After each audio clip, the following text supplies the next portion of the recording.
Less than 1 week away from the regular season. Time to take a look at the Bucks over-unders on today's Locked On Bucks.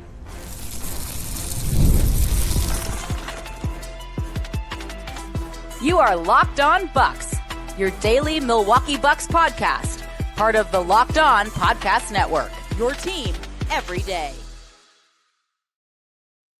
Welcome into Locked On Bucks. I'm Justin Garcia, joined once again by Camille Davis and Frank Madden. We thank you for making this your first listen of the day, each and every day. Today's episode of Locked On Bucks brought to you by Game Time. Download the Game Time app, create an account, and use the code LOCKEDONNBA for $20 off your first purchase. So, moving closer and closer to the start of the season, we figured now is the time to take a look at some of the over-unders that are already out there and then set our own for some Bucks-related lines here. So we've put together a list of some team achievements. We have some individual ones to toss out there as well. And then not so much stats related, but one contract that is looming.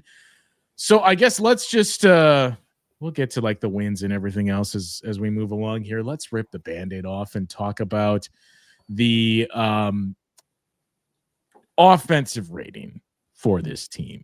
So what did they finish last year? Offense, was it like 16th or something? 17th, I think. Always depends on where you look. Well, yeah. Yeah, I actually I was looking at this again today, Justin, and I couldn't believe it when I looked at Cleaning the Glass. Cleaning the Glass had them 7th last year, and NBA.com, I believe, had them 12th. Someone else can verify that. And it was very funny because I think NBA.com had them 12th offensively, 14th defensively, versus 7th and 16th on Cleaning the Glass. That was, yeah, okay. So I was mixing up the Cleaning the Glass defense. Yeah, and normally I like Cleaning the Glass better because it, uses real possessions and takes out garbage time. Yeah. Mm-hmm. But for an over-under exercise, I don't think it's as fun because we like to anchor it on some basis, not just us randomly picking something. And if we pick 7th and 16th, then we're going to pick over and under probably, unless there's some surprises here, right? But those aren't nearly as fun. 12th and 14th, there's a little bit more discussion, I think. So I think maybe we say 12th offense, and when we get to defense, we'll say 14th defense. Okay, so top 12 for offense. Now, when we say over, are we saying 12th or better? 12th or yeah. So that's the over. Is you think they're going to finish better? Okay. Or equal. We'll give them the. This isn't a sports. It's an exact science, and we're going to hold each other accountable. I'm going to start things. 12th and a half. 12th and a half. I'll take the under for offense. So you're thinking they're going to finish outside the top 12 in offense this season? Yes.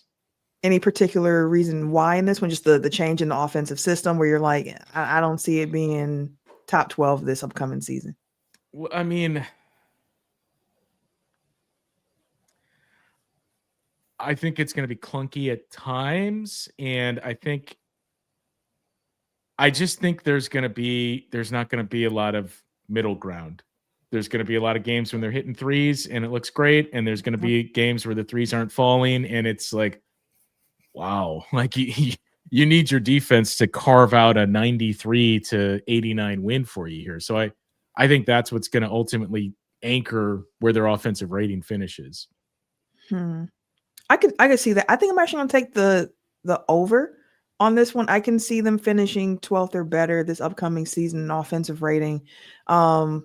And this is all, of course, predicated on the fact that Giannis remains healthy. This is assuming health throughout the season, but I think the formula just works of Giannis plus shooters. Then you can get some really good results. I think the Bucks have some shooters that can knock it down, and there will be nights for sure where that three ball is not falling and it can look clunky. I definitely agree with you on that one. But I think that with the group of shooters they have, and Giannis being able to create for others, as well as some other guys who have shown flashes of being able to kick and drive and create good opportunities for their teammates, like Kevin Porter Jr., even Kuz, when he's in with these bench units, creating some good shots. So I could see a world where if the Bucks are able to get that 3-point volume up, and knock it down. Maybe it's not 41% like it was last year, and it's maybe 39 somewhere in there. But I think they can be 12th or better offensively this upcoming season. All right. So Camille says no team with Kyle Kuzma is finishing outside the top 10. I think that's what I took from that. When you read it that way. Clip that. Put that on socials. I know we've talked about this over the summer. I definitely came into the camp with my thesis being this is going to have to be a defensive first team, and the offense, just if it can be average, like that's probably good enough. Again, can't read too much into preseason. We got like one full game-ish, 3/4-ish of Giannis, on the floor. Yeah. So the proof of concept is very limited with, the group they have. I mean, granted, most of these dudes were here last year too, obviously. So we've seen, it is weighing on me a bit, the 8-game winning streak at the end of last year where they won a bunch of games basically on offense, getting hot from 3 and didn't defend at a particularly high level. Against tough competition too. But they had Pat Connaughton then too. So, you ain't got the 40 ball Pat Connaughton. They're losing that. They're losing Pat Connaughton, 43-point Pat Connaughton. Shout out to Pat.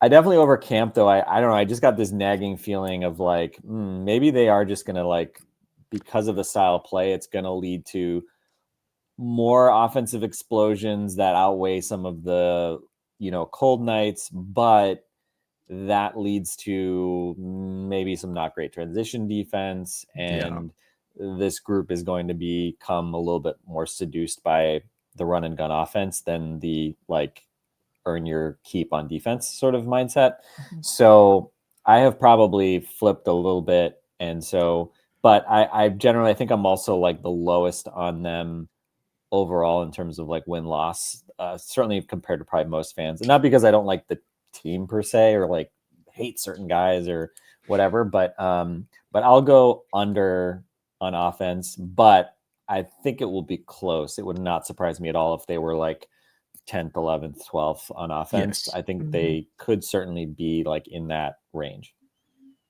That was my thought too. I'm going under, but I think it's going to be close to the top. If I had to choose where do they finish with their offensive ranking, I would say 13 is where they finished. Right outside. Yeah, somewhere around there. What was the ranking we aligned on for defensively? 14. Oh, defensively was it 14? Yeah.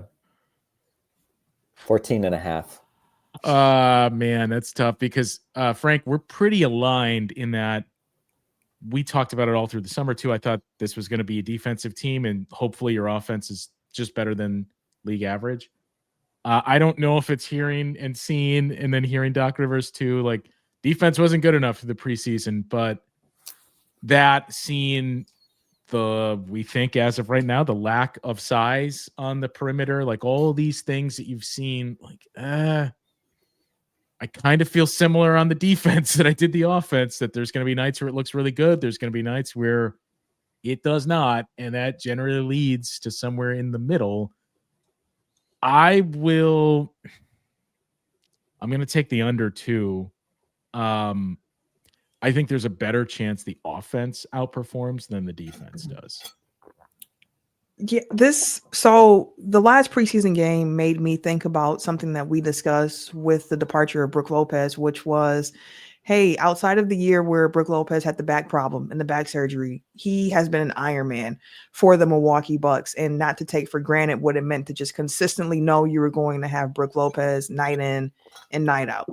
Miles Turner has missed a few more games over the last few years on a per season basis there than Brook Lopez has. So that might be something that you have to deal with, where there are nights where there is no Miles Turner. And what does that do to your defense? The nights where Giannis sits, what does that do to your defense?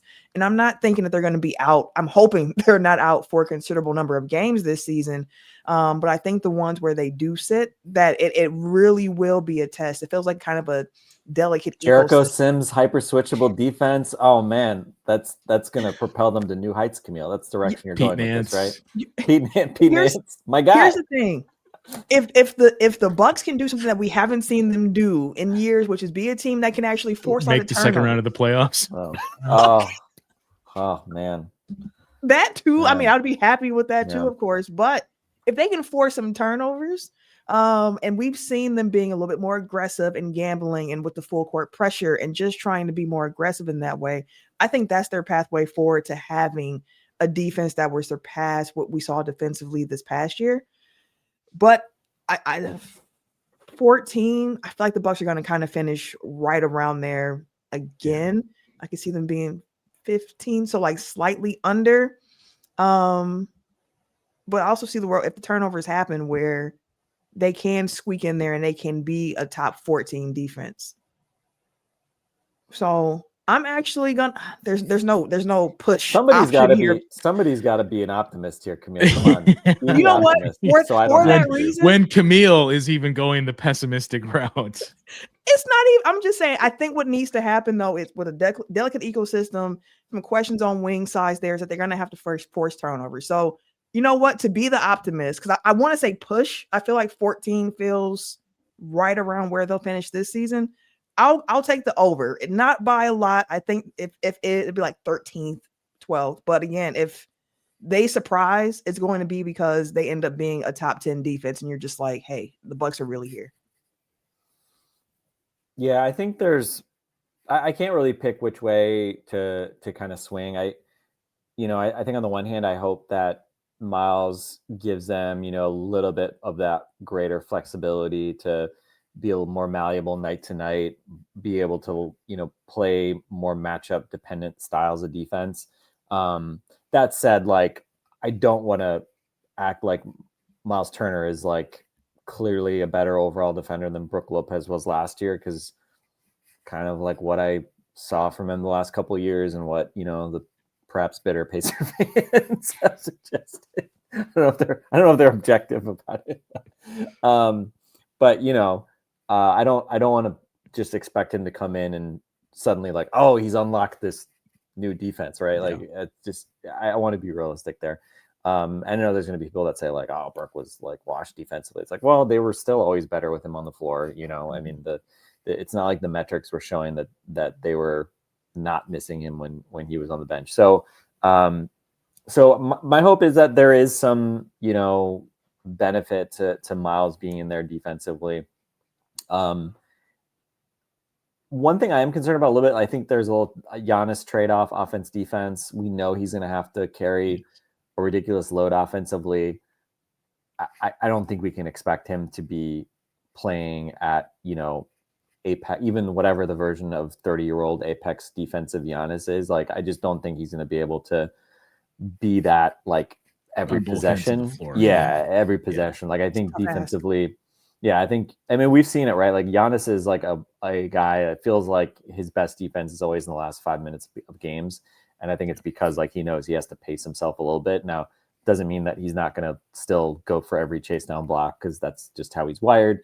But, there's going to be plays, I think, in the half court and, the second quarter where he like just is making business decisions and sort of saying like, I can't like just completely wear myself out. So I think what Justin, you alluded to it, I definitely have some concerns about the lack of size in the starting group. A lot of pressure on AJ Green for sure, because I think he's going to be the guy defending, the bigger wings. And it's going to be interesting. I mean, like I said, I think they're going to be dependent on Kuzma and Taurean Prince to have to be the like bigger physical wing defender options. And I have concerns about Taurean Prince's mobility. And although he looked like his stroke was still that 40-something% thing we saw last year, which is like actually pretty useful, let's give Taurean Prince some credit. Whereas Kuzma, it's like kind of, you don't want to have to rely on Kyle Kuzma as your like versatile wing defender, but like that's kind of where the Bucks might be, especially if, there's no Ajax to be sort of the wild card defender type. Will there be? Maybe, I don't know. Although it's weird because like Ajax has never been like the guy defending the 6'9" wings. He's not like the guard Jason Tatum guy. He's like the go stop the point of attack. And I mean, also, even if it is, who's doing it at the end of games? Yeah. Yeah. Well, and that's one of the interesting things. Like, was there any zone played in the preseason? Not that I I can don't think think so. I of. remember seeing it. Yeah. I think they're going to have to be, gimmicky for sure at times. The zone, was something that obviously they had a fair amount of success with last year, especially with the new starting, trio in the backcourt / wing. So, so not surprised. I'm not surprised that they didn't do it in the preseason because, the zone is like one of those things you sort of like use as needed. You don't really kind of show your hand on that. Yeah. It's like practicing fake punts in the preseason or something, right? Like it's like you just gotta put that in the back pocket. So, but I think we'll have to see a lot of that, and we'll see kind of what else they can trot out. So I will say I'm going to shade it. I'll be Come on, Frank. I'll be pessimistic, crusty middle-aged dad Frank, and say slight under. There's probably a scenario where they like are like 20th or something like that. I think there is a scenario where they sneak into the top 10 as well. And I'm just really curious, like what ultimately does become sort of the identity. What is the culture of this team? Yeah. Because I think this has been a little bit of an opportunity to reset with the personnel changes. But again, Greg Buckner has had success in the past, but by the same token, like, we haven't seen this coaching staff really extract maximum sort of potential from this team either. I think a couple things to point out on the defensive side, and then some player specific ones that we want to get into. We'll do that coming up after this. The NFL season is here, and FanDuel has an offer you don't want to miss. Right now, new customers can bet just $5 and get $300 in bonus bets if you win.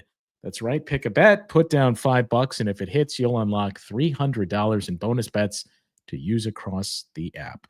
FanDuel is easy to use. You get your payouts quickly, and it gives you so many different ways to play. You can build parlays, look at player props, even follow the live lines during games. It makes watching football more exciting when you got a little something riding on the action. Whether you're a casual fan, love diving into the numbers, maybe you're just following your fantasy team, FanDuel makes the game day experience so much better.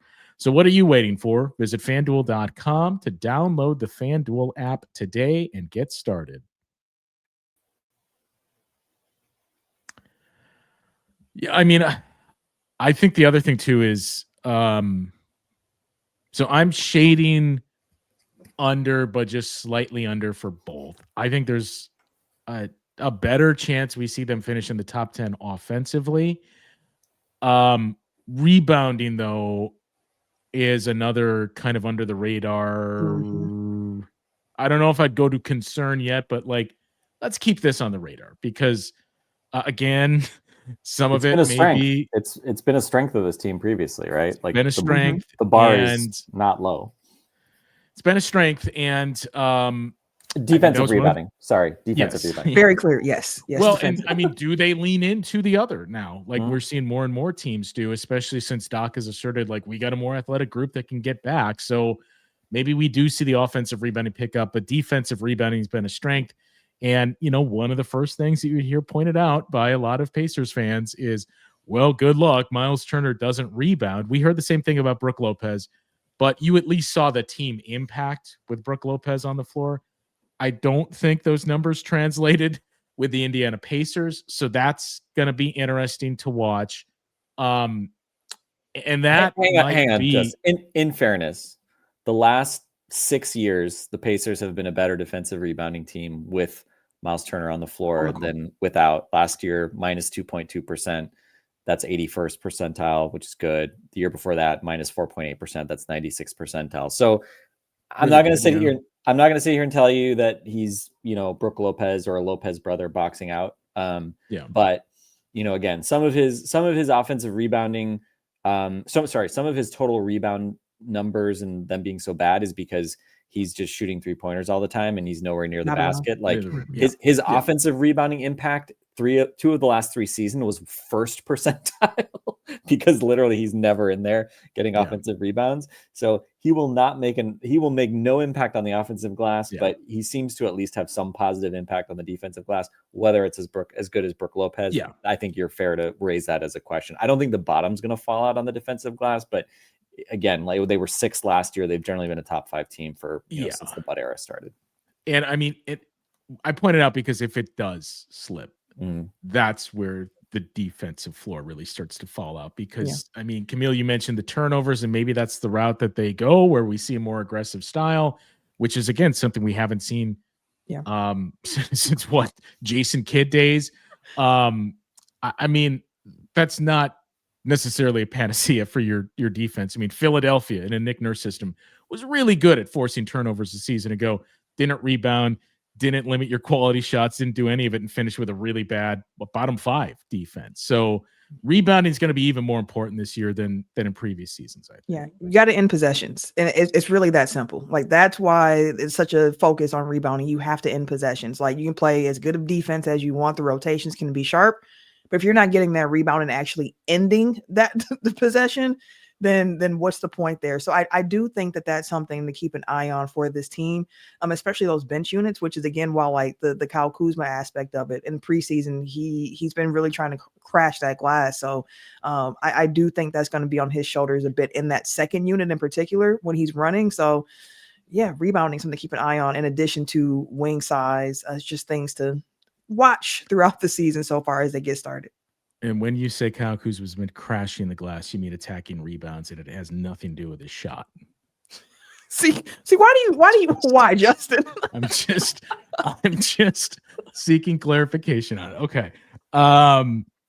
Let's move on to some individual player stuff here. Giannis, points per game. What did we 31 is career best, is just over 31 points per game. So plus or minus, Giannis will average 31 points per game this season. We'll start with you, Camille. When we went on Brew Hoop for like the season preview, I was very confident that Giannis was going to average a career high. I was like, over for sure. And watching some of the preseason games, I'm actually going on the other side. I think he's going to come under the career high for points. I think we're going to see other areas on his stat line increase.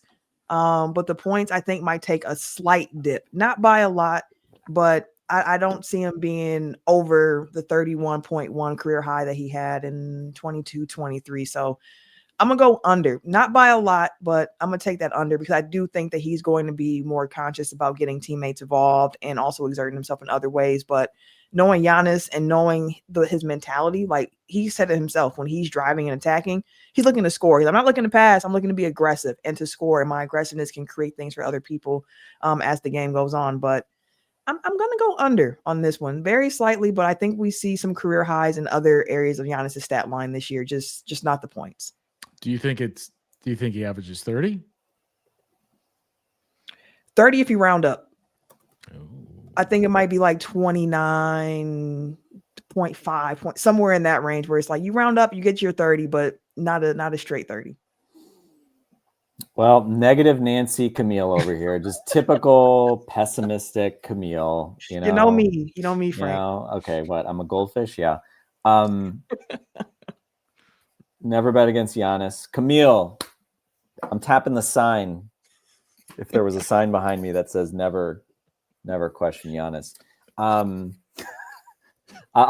take the over. Sure. I think there certainly could be a scenario, right, where teams are so keyed in on him that maybe he just literally can't take enough shots or something like that. But Giannis, I mean, as all the all-time greats are, he's a problem solver. He has been like top 2 in getting double teamed pretty much every year, So I think Giannis finds a way. Like life in Jurassic Park, Giannis finds a way. There it is. I'm pretty much aligned with Frank here. I can see a scenario. We got to start disagreeing on something. We got to start disagreeing. Camille is just, I know. Ganging up on Camille. No, I can see a scenario. Let all of the comments come through on my side here for this throughout that. I can see a scenario where it's under, and we saw a couple of those last or 2 nights ago, whenever it was, against the Thunder too, where even though it's preseason, you could see they were like, all right, let's just flash 2 at Giannis right now and say anybody else in this team is going to have to beat us. We're taking the ball out of his hands. So I'm curious to see how much that pops up through the season, but I would rather be wrong believing in Giannis than betting against him. So I'll take the over there. We got an interesting contract one, a few other individual statistics, and 3-point shooting. And we're going to get into here in just a second. Let's pause one more time, and then we'll take a look at the threes coming up after this.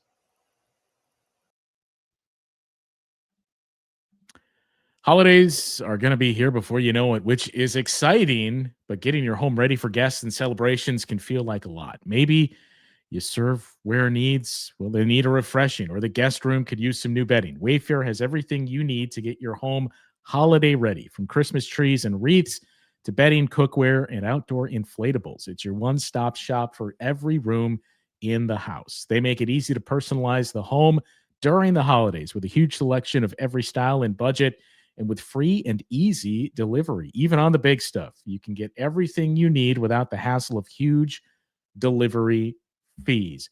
Whether it's new holiday decor that transforms your living room, wreaths, throw pillows, instantly making the space feel warm and festive, you can find the right pieces, the right fit, all at your budget.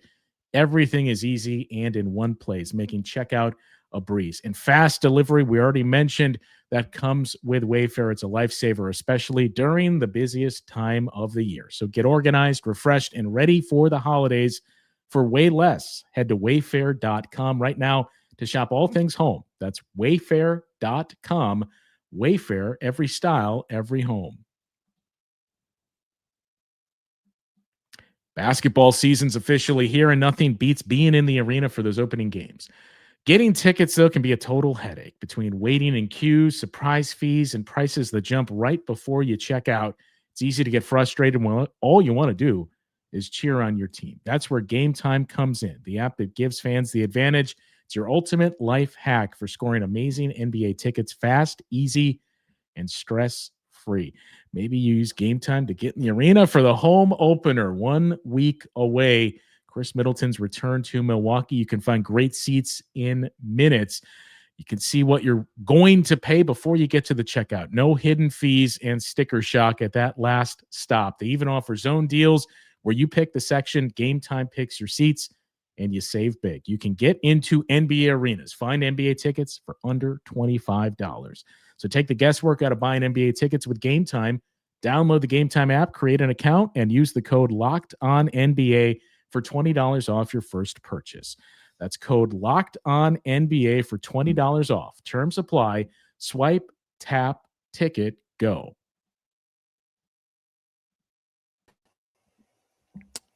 All right, 3-point attempts, right? We're looking at the volume of threes.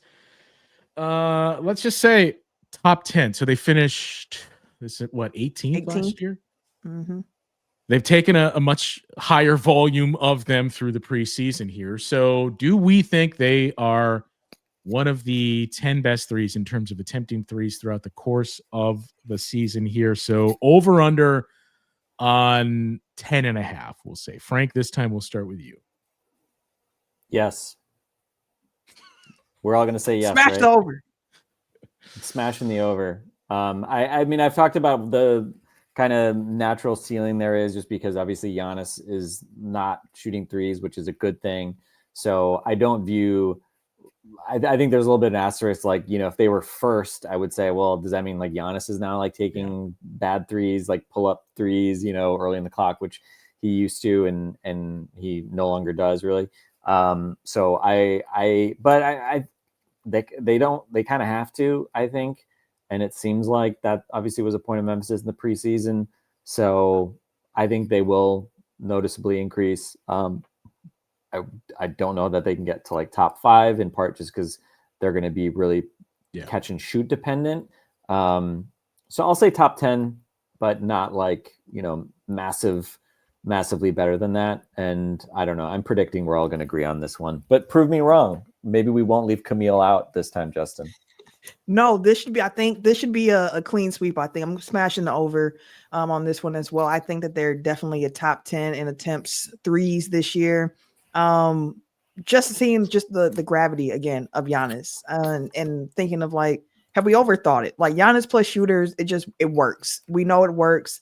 And he also has guys now that we saw last year that are taking shots that they wouldn't take a year ago. Taurean Prince is one in particular we've seen throughout the preseason who's really letting it go. Bobby Portis getting the shots up. Even some of the shots that we've seen AJ Green take where he's taking step back threes. He's doing off movement threes. He's just being a lot more involved. Gary Trent Jr., his ability there. Kevin Porter Jr. catch and shoot threes are going to be really important for him, but he can also get to it himself. So yeah, I'm definitely going the over. And I think that's part of what the Bucks have to be this year as well for that offense to be in that top 10, like I predicted earlier as well. So smashing the over on the threes for sure.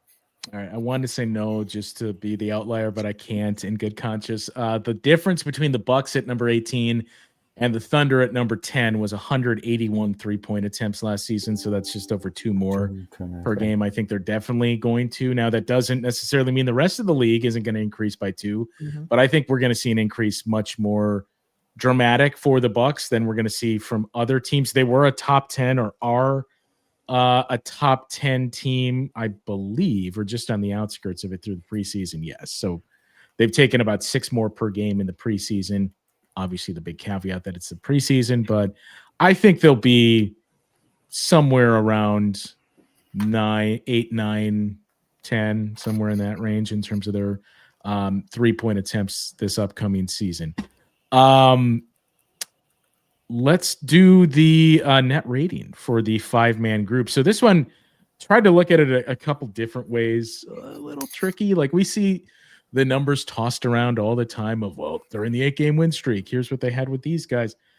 Obviously, the big difference here is we're looking at Bobby Portis, and you can't factor in any with Miles Turner numbers. So just looking at the 4 holdovers from last season, the net rating with those guys on the floor was 42.4. KPJ, AJ Green, Gary Trent Jr. and Giannis, doesn't matter who the 5th guy was, plus 42.4. I'm going to go out on a limb and say they're not going to be a plus 42.4 with a much higher volume this season. So I think we agreed to set it at plus 10. So we'll do same thing, plus 10.5. I'm going to go with the under, but it's going to be a slight under. I think I'm with you on the slight under for that one as well. I do have high hopes for that starting group and what they'll be able to do together based on what we saw last year. I think it's a good group. I really do. It's just that that's a tough ask too. I mean, a plus 10 is a pretty good net rating. Like that's a lot. So I'm gonna go under, but slightly. I think that's gonna be one of the Bucks' best groups this year. It's just that, that particular setting that number at 10 for the over under, I'm gonna go under for that. Yeah, and I mean for context, there's a lot of noise in this lineup data. I was just looking at it again in terms of the 4-man group that was 200 possessions basically. Right. And I think the thing to always sort of look at is the 3-point percentages involved with that. And let's see, I got to say, Cleaning the Glass always asked me for a login just at the most inopportune time. Yeah. It was 50%. Yeah, it was 50% for them, and was it like sub 30% for opponents? I mean, it was just like a absurd double outlier type situation. So there's going to be a massive 30.2%. So so like a 20% difference from Bucks to opponent in terms of 3-point shooting. But I mean, you see, it's interesting to look back. If I want to say correctly, 2 years ago, the Dame and Beasley and the rest of the group, that lineup was plus 15, best in the league among starting groups. Last year with Dame was not good. I forget the exact number on it, but the Taurean Prince, Kyle Kuzma starting lineup, I believe, was plus 13 or something like that in the games they started last year. Which, of course, anytime I wanted to troll someone, I would say, when the people talked about the variations of this group, I was like, yeah, I mean, we've got all these awesome lineups in, Kuz and Taurean Prince starting together are plus 13, So you have to be careful, just sort of putting too much emphasis on this stuff. I think, obviously, like if things stay healthy and go the way we hope, then that group should play a ton together. We'll see. Yeah. Injuries always happen. A lot is obviously, I think, riding on that group to be positive and give the Bucks leads, because I think if you look at the bench units, like it's going to be chaotic, and the non-Giannis lineups, let's just say may look Giannis may really help Giannis's on-off rating this year. So we'll kind of see how things play out, but I will be the optimist. Since you guys went negative, I'll swing the other way. I'll say maybe we get some more of that positive shooting variance. The Bucks Jedi defense from 3-point range will continue to serve them well, although not a 20% differential. So I'll say we get lucky, and this team is +10. And I say that knowing probably if I was being objective about it, I should probably hedge my bets and say that they won't be that good. Plus 15.5 with that starting five of Lopez, Giannis, Middleton, Beasley, and Dame. And I mean, that was another team that held the opponents to a low 30s, or another group, low 30s 3-point percentage. So, I mean, I wouldn't be shocked if that is like an 11.5 or something that we ultimately see. But to your point, the big one is, okay, what is the bench going to do? I mean, we really should have gone with what's going to be the net rating for the T-shirt twins in those lineups that we see throughout the rest of the season here. Two other interesting ones that we have here before we get into the wins. We'll do this. Is it lighthearted one of Antetokounmpo's on the roster after the trade deadline? I came up with this one for transparency. Nobody needs to own this but me. I said the over-under was 2.5. We can ask the question, why 2.5? I think it's probably gonna be pretty binary. If God forbid something happened with Giannis, which I don't think is gonna happen in season, then nobody else is gonna be around after he's gone. Although the idea of Alex Antetokounmpo being on a 2-way contract after Giannis and Thanasis are traded to wherever is one of the funnier ideas, in a like laugh or cry kind of way. But yeah, I figured we'd at least put it out there. We get it on the record. Probably the more interesting question is a year from now, not 6 months from now, but considering this is the 25-26. Well, like a year from now, we could up it to 3.5 too. Possibly. Who knows? But Giannis out, we replace him with Costas, so we still have universal conservation of Antetokounmpo on the Bucks roster. Yeah. But this season, I think that over is here. 2.5. I think you got over. Giannis, you got Thanasis, you got Alex supposedly on his way on the 2-way contract. So I think those three remain on the roster throughout the year. I'm going over. I would take the over as well, but we can't rule out the possibility of some 4D chess where if they see the writing on the wall and proactively just say, we're going to drain the Knicks of everything you have. We're trading Thanasis at the deadline to New York, and then this summer we'll get even more. That would take us to the under, but I'll go with the over. That we'll trade, yeah, you trade Thanasis for like Miles McBride or somebody that's like actually like pretty good, and then Miles McBride helps us win 2 playoff series, and then we re-sign Thanasis in the offseason when Giannis. It's like a Thanasis and Kuzma for OG Anunoby, and then you revisit the rest of it in the summer. Yeah, Pablo Torre would be on the case immediately. Another interesting one, something we've talked about all throughout the summer here. We keep hearing an extension is coming for AJ Green. So what does that extension look like? And Frank, you came up with these figures as well. Like, do we want to do years on this? You have what, 11.5 million on average as the baseline that we'll do for over under for annual value? Average annual value, yeah. And I picked that because I think Sam Hauser got 444, I want to say, or 445, something like that.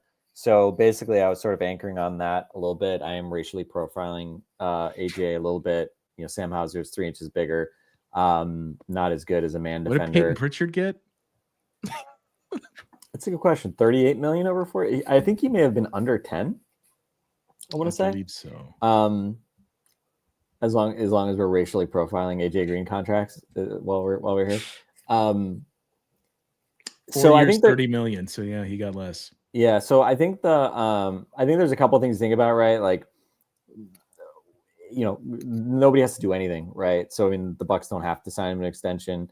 I think if you're going to do a deal, obviously now it would be an interesting time to agree to one because, you know, do the Bucks want to lock something down before he potentially has like a big year in a starting role? Yeah. Would AJ want to bet on himself and say like, crap, I'm starting. Like I'm not going to take like, you know, Sam Hauser money, you know, from 2 years ago. I'm going to let this ride and, you know, go get me some sweet cash next summer.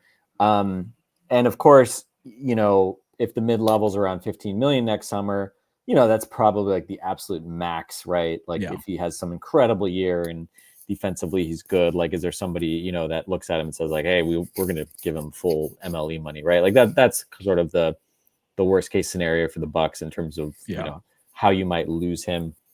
So like, does he just say like, I can get, you know, 4 years, 65 next summer on the open market in like the absolute best case scenario, or, you know, I sign for, again, what are the Bucks willing to offer? Are they willing to offer 44, 48, 50? I'll take the slight over maybe, and maybe say like he could get 12. It, you know, would not shock me if they gave him a little bit more. But the other side too of this is that's a little bit interesting is they just paid Kevin Porter $5 million over 2 years, and obviously KPJ's different situation. Like, you know, his value around the league, let's say for off court reasons, is, you know, has been limited. Different types of players, and then Gary Trent, right, who just signed another cheap deal when Bucks could have given him more, right? They could have given him the other half of, you know, the another chunk of money, which I was going to say the other half of the mid-level, but like because of the cap clearing and like technically they didn't. Yeah, it was a bit of a weird situation, right? So, you know, the room mid-level was pretty much what he got, but so it would create an interesting dynamic, right? If AJ Green gets like 12 million a year and Gary Trent's sitting there, like we don't know maybe what has been discussed with Gary Trent, what he could get next summer when they do have bird rights. I mean, that's obviously, again, bird rights drive so much of value because AJ Green, they can sign to that deal without using another exception. Yeah. Gary Trent, they could not, right? They didn't have his bird rights. So, I mean, I think that's how you would explain it. It's like, hey, Gary, like we couldn't even offer you that, you know, last summer anyway. But it does create a bit of an interesting dynamic given like the guy that he's starting next to and, you know, like, I don't know who's the better player. Like, well, and these guys are starting like, who's more likely to, like, if we revisit this in April, who do you think is more likely to say like that guy's getting paid this summer of the two of them? Because that's the thing. Like, I bet Gary Trent Jr. averages more points per game this year because AJ, to be honest, can't create his own shot as well as GTJ, which is why his 3-point attempt numbers have gone down the last couple of years. So I think there's a good chance you give AJ this big contract, then GTJ is averaging like 14 a game and AJ's at 10, and he's sitting around saying like, next summer, you give me that and then some, right? Which, you know, creates a little bit of an issue, but it's also a way to hedge the possibility that you lose both of these guys next summer, right? Which is the worst case scenario, assuming you like them. I could think of a worse scenario, but well, and I pointed out too, between like comparing the two, because they are the exact same age, which I think often gets lost in the shuffle with AJ, that you just think, oh, AJ's and they're both young, to be clear, but like, oh, AJ's like 22, 23 years old. He just turned 26. Gary Trent turns 27 in January.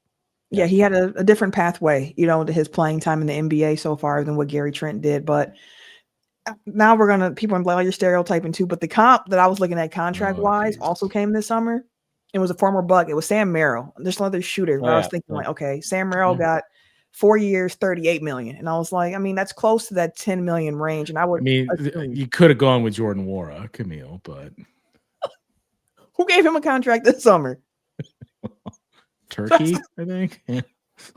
But no, I mean, if Sam Merrill's making almost $10 million a year and AJ Green is stepping into the starting role now, I think he clears that 11. So I would take the over on that. I think it wouldn't be, I mean, who knows what that number is exactly, but I think 11 is probably my baseline for AJ Green based on some other contracts we've seen, and also the role that he's taking on with this team. So I'm going to go with the over for that particular one.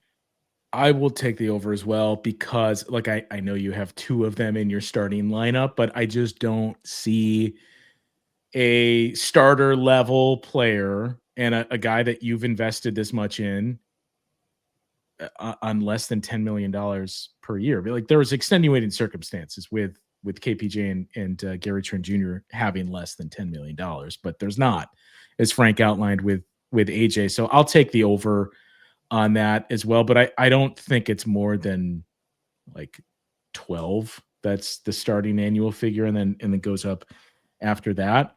All right, the Bucks specific one, unless you guys have any other ones. The last one I am looking at here.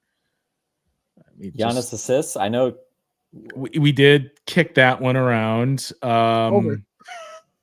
Over. Like, we didn't even say the number, Camille. You're still going over? Over. 12.5. All right. Not that over. Camille has to say over on assists because she took under on points. I mean, yeah, she'd have to be a Giannis hater if she went like, he's an average 29 and 5.5. Exactly. It's a career high in assists for Giannis this year for sure.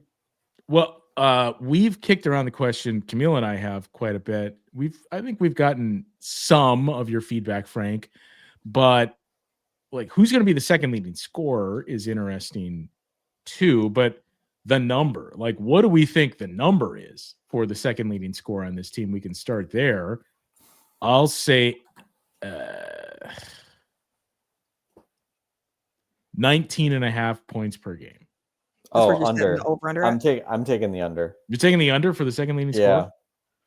And now I'm saying, well, maybe I shouldn't have been that quick, but yeah, I'll definitely take the under. In my mind, I had the number 16 in my head. I mean, somebody has to score points, but I was going to say, hang on, 18.5. Oh, 17.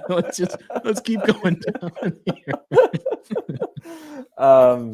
Yeah, I'll definitely take the over. But I mean, you're right. Like, somebody's got to score, right?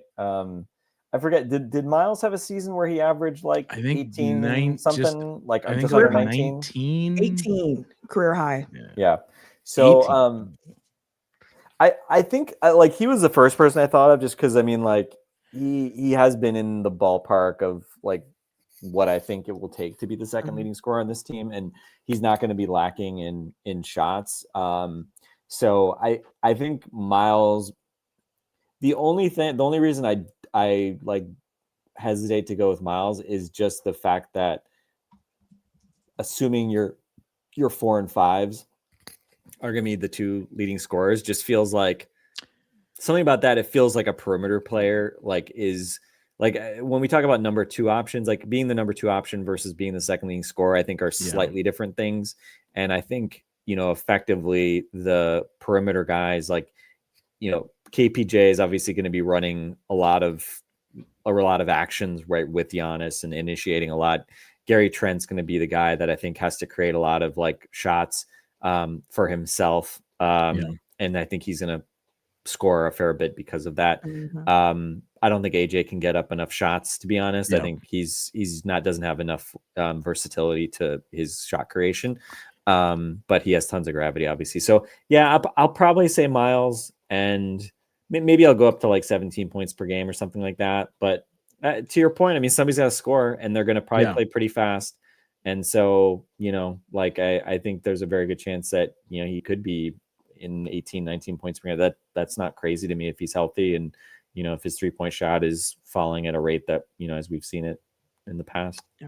Yeah. So just to be clear, what is the number that we set for the over-under for the second leading scorer?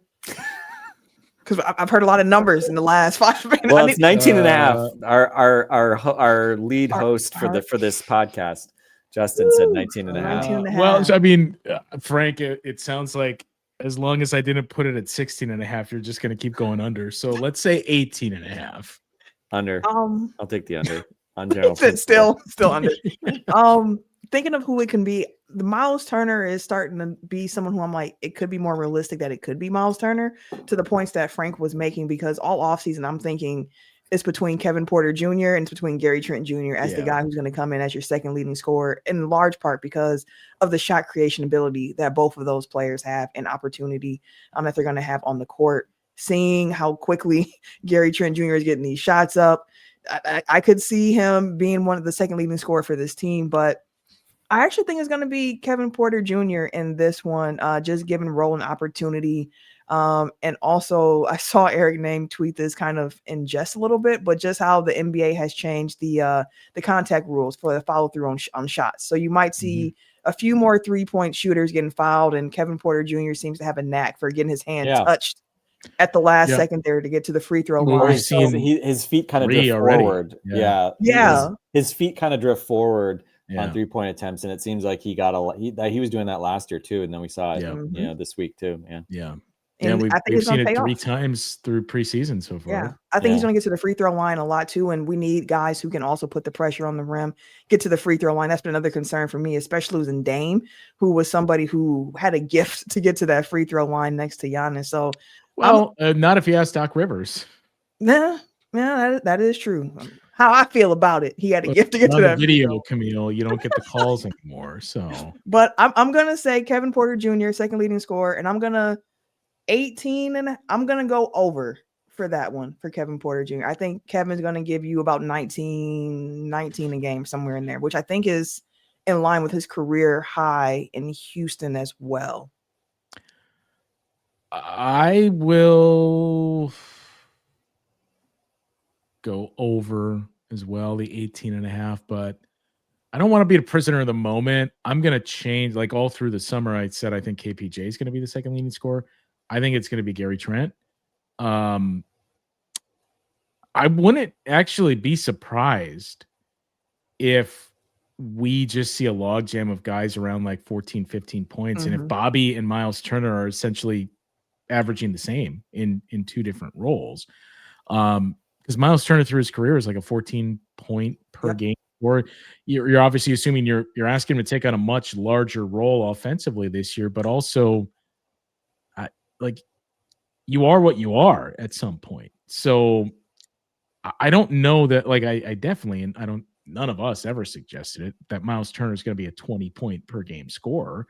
But it really made me quite, and I know we only saw him in one game with Giannis, but the 3 games really made me think, like, I don't know, is the number going to be even lower than I anticipated? And it's just having a guy that you can play more and in different ways at your center position. So revisiting the Pacers series and just watching Gary Trent Jr.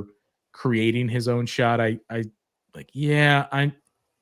feel like Gary Trent Jr. is going to be a more consistent scorer than Kevin Porter Jr. is going to be. So I'll say it's him. That's the second leading scorer. I think we flip-flopped, because I'm pretty sure earlier this summer I was on the Gary Trent and you were Kevin Porter, and now I'm like, I think it's Kevin now and you're with Gary. So that's interesting. But I think all 3 of the guys that we mentioned, Kevin, Gary, Miles, like some order, it's going to be one of those 3 who's that second leading scorer behind Giannis for sure.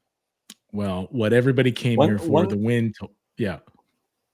I was going to say, I was just looking at what's the most double-digit scorers that a team has had in a single season, and it's kind of a hard thing to measure because, like, you don't want to like have like a guy who got traded to a team late in the season, and then like the best answer that I've found is the 2021 Hawks, whom the Bucks beat in the Eastern Conference Finals. So it's a real team, albeit 72 game season, so slightly lower than average. But that team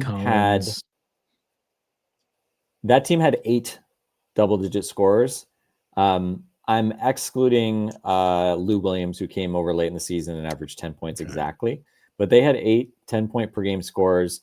DeAndre Hunter only played 23 games, so that's probably DeAndre Hunter only played 23, and Cam Reddish only played 26. So that's like obviously an asterisk. I think Hunter is going to average, 20 or 10 plus regardless. Cam Reddish, maybe if he plays a full season, he doesn't. But that's at least like an example of a modern team. Yeah. Trey averaged 25 points a game that season. So they had kind of like a clear alpha score.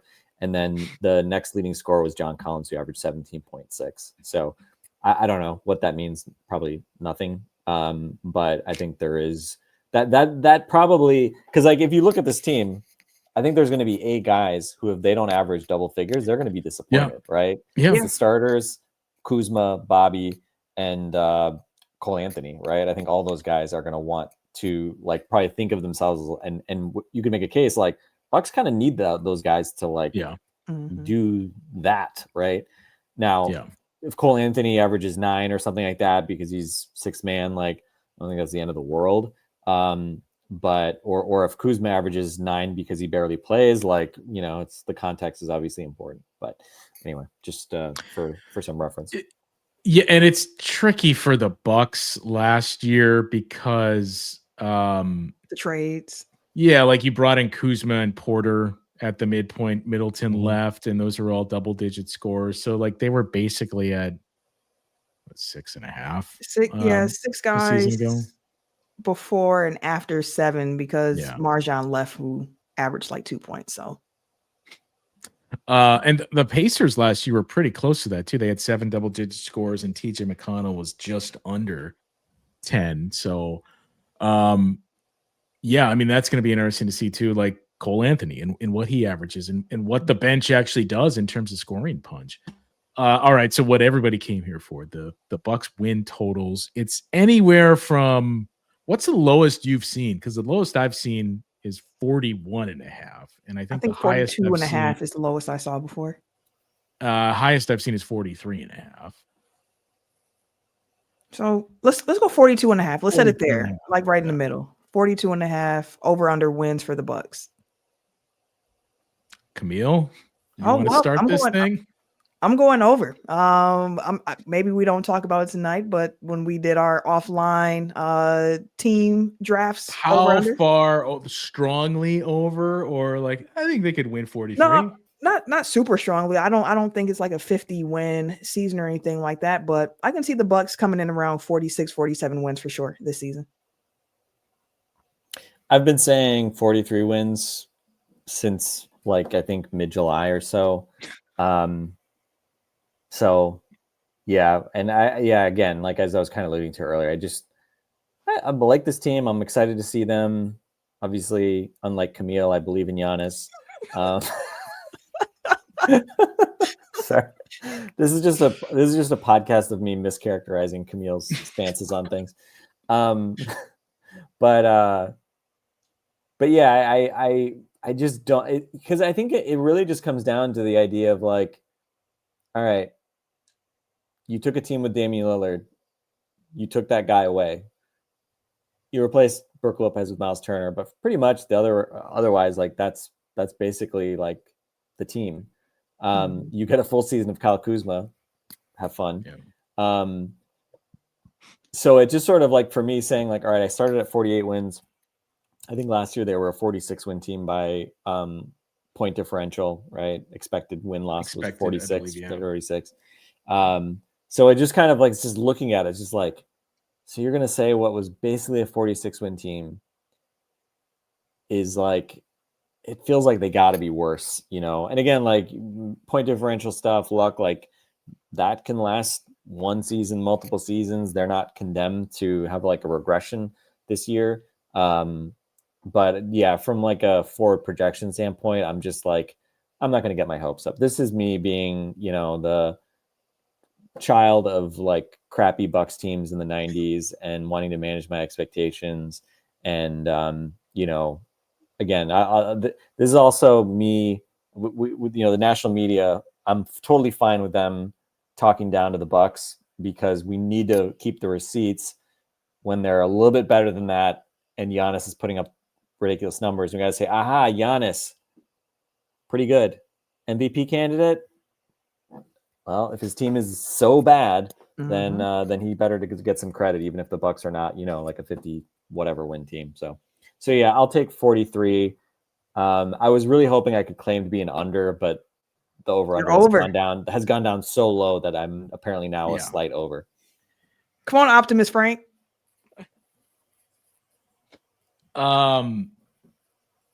Yeah, I'm going to take the over as well, but I think they'll be at 40. So here's the thing that's the challenge for me. I'm taking the over.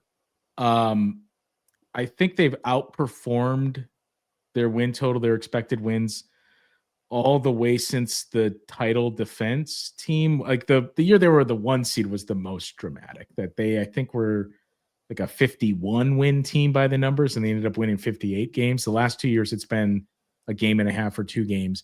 But like we all agree, Giannis is one of the 5 best players in the league, and it's not 5. It's much lower than that. But I use the number 5 because I've always kind of maintained if you have one of those guys on your team, you're like 44, 45 wins should be the absolute low point. This might really test it, but I just, unless he misses a significant amount of time, I have a hard time seeing them winning fewer than 44 games. So I would say that 44 to 45 range is kind of where my expectations are. If everything breaks right, and like we talked about with the offense of like, they're getting a ton of threes and they're keeping that consistency and the defense is good enough, like then that's how you start to see the Bucks won 48, 49 games again. But I think it's reasonable to say, yeah, like they should be a 44 win team. The trouble for them is, I think that's basically like the lot of the Eastern Conference is you're looking at the other teams and saying, save for the Knicks and Cavs, like feels like a 44, 45, 46 win team. Yeah. So what do you think that seed makes them, or that win total would make their seed? Probably like the 4 seed, somewhere in there, 4, 5, maybe. I think they're on that line again this year, 4 or 5. At the lowest 6, but I don't. No, I'm gonna stay on the 4 or 5 line. If I had to pick one of the two, I'm gonna go fourth. I'm gonna say 5. Yeah, I mean, I've been given my numbers lower. I've been kind of like saying like, that probably puts him in that 6, borderline 7 range. And of course, I think job one, irrespective of the win number, right, is like, how do you just make sure you avoid the play-in? Because, Absolutely. Then you're obviously in like a different class of team, especially in this version of the East, right? I don't think the Pacers and Celtics are going to be, good teams this year. I think the Bucks have to be better than them. You don't think Jason Tatum is playing in December and like having the fastest, most miraculous recovery yet? No. I hope the Celtics suck, and I hope well, and like the Celtics should want to suck too. Like, they're incentivized that they would rush Tatum back. Yeah. And then I hope Joe Mazzulla just is like I hope we get like peak Joe Mazzulla post game I think quotes, we will. Like when they're getting killed and he's just like talking about how he likes it, and it's good. How for much them, that game reminded him of the town and one of the scenes in the town, and makes him think of tearing his knee up and how he liked it, and whatever else kind of stuff he says. So anyway, yeah. The real catch-22 of it is like going back again to that draft night trade and what in the world the Pelicans were thinking with how they structured that deal. You could make a case the Bucks are incentivized to take a step backward this season, except for the elephant in the room of like, well, that happens. You're kind of signaling to a pretty important piece. It is time to move on because like all you got to do is look over your shoulder and watch the Pelicans. And if they're a lottery team and you're a lottery team, like, well, we're at least getting a lottery pick. Like we're not worried about giving away that. Yeah, but to your point of what they're playing for, like, but yes, you can't take that mind and you can't play. Yeah. Yeah. So for that alone, and just the Giannis factor of it all, like, it's hard for me to see them going that route unless this is our plan. Yeah. We're gonna like the only way that I see the Bucks being in that situation is summer. trust us and stay with us here. Yeah. Right. It's injuries. Like if things go bad in that sense where you end up being in this position because of injuries or something like that, then it's a little bit different. But if everyone's healthy and Giannis is out there, I think he's too good that the floor is still 500 at the very least. We did our over under draft. Was there anything that stood out? Any teams do you have any strong feelings, positive or negative on? Like we were looking through our teams. You were like all Eastern Conference, Camille, and like I'm all Western Conference teams, which like, okay, who are going to be the teams to take a step back in the West then? Yeah, I think for me, it was just trying to see who kind of just had lower lines and being like, is there a world where they could come over this? Like Washington was one I went for because I think the Wiz kids are going to be fun this year. I don't think they're going to be necessarily good. But I think they have good vets in the room and they have some pieces that are interesting.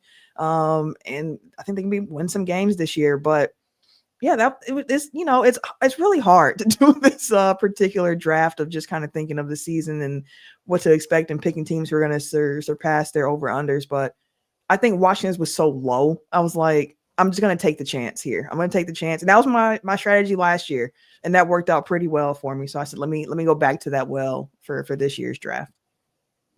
We didn't draft all 30 teams, but I think we took 5 of the bottom 7 of the lowest 7 win totals were taken. So it was mostly value. And yeah, I just looking through like a lot of Western Conference teams. There was the thing about the Eastern Conference was what we just said, that I just feel like a lot of teams are going to be around like 44, 45 wins. And the teams that had the 2 highest totals, I guess I would trust Cleveland to win the most in the regular season, but like to roll the dice and say, you know what, I think Orlando is going to be like the 2 seed or even the 1 seed. Like 50.5 is still a pretty big number to say, I think this is going to increase for a team that hasn't been there yet. Yeah. Agreed. I was tempted by Atlanta. I think they're at 47.5, but like, you know, Porzingis injury wise, obviously is always a question mark. And I don't know, it's a weird year for Trey, you know, because he's in a contract year. Free agent. Yeah. Doesn't really want to be in a contract year, but the Hawks obviously have not just said, you know, we're going to give you the full boat extension. Yeah. So they have obviously a ton of talent, you know, Risa Shea, like, you know, potential improvement obviously you'd expect to see there. You know, we saw obviously the team that the Bucks beat obviously in the tournament, a team that, you know, had, I don't know if I remember one really bad game that they lost at home to the Hawks, like kind of earlier in the season. And obviously Jalen Johnson was hurt for a huge chunk of the year. So there's definitely a version of the world where, you know, where they could be the surprise package, you know, low to mid 50s type of team if they actually put it together. But I don't know, like part of me is just like, you know, Trae Young is your best player. Is that really like a 55 win team? We'll see. So, yeah, that wasn't what was that? That wasn't it? That was a back-to-back right after they just beat the Pistons and clinched. I think the NBA Cup was when the Hawks just trounced them. But yeah, I think the only other Eastern Conference team that I was thinking of and obviously couldn't take because they sunk me last year was I was tempted by Philly to just think, well, if this is the year that Joel Embiid is healthy and everything comes together, like I could see a ceiling of like this group winning 50 games. I could also see more scenarios where Joel Embiid plays 30 games and Paul George plays 40 games and they're a 41-41 or worse team. Yeah, I mean, the problem is the way we do our aggregation is if you finish under, we count that against our records. So the extreme downside teams are you know, they're a wild card team, but you have to factor in the downside as well as the upside. So anyway. Well, those are the over-unders. Leave your thoughts in the comments. We are moving closer and closer to the start of the season. We're going to take a look at the opponents on the schedule for the Bucks next week on, I believe, our Monday show. We'll have some other season previews. We've heavily teased a show coming up next week that we think everybody will be pleased to hear as well. That'll do it for today's show. For Frank and Camille, I'm Justin. We'll talk with you guys once again next week, or once again tomorrow on Locked On Bucks.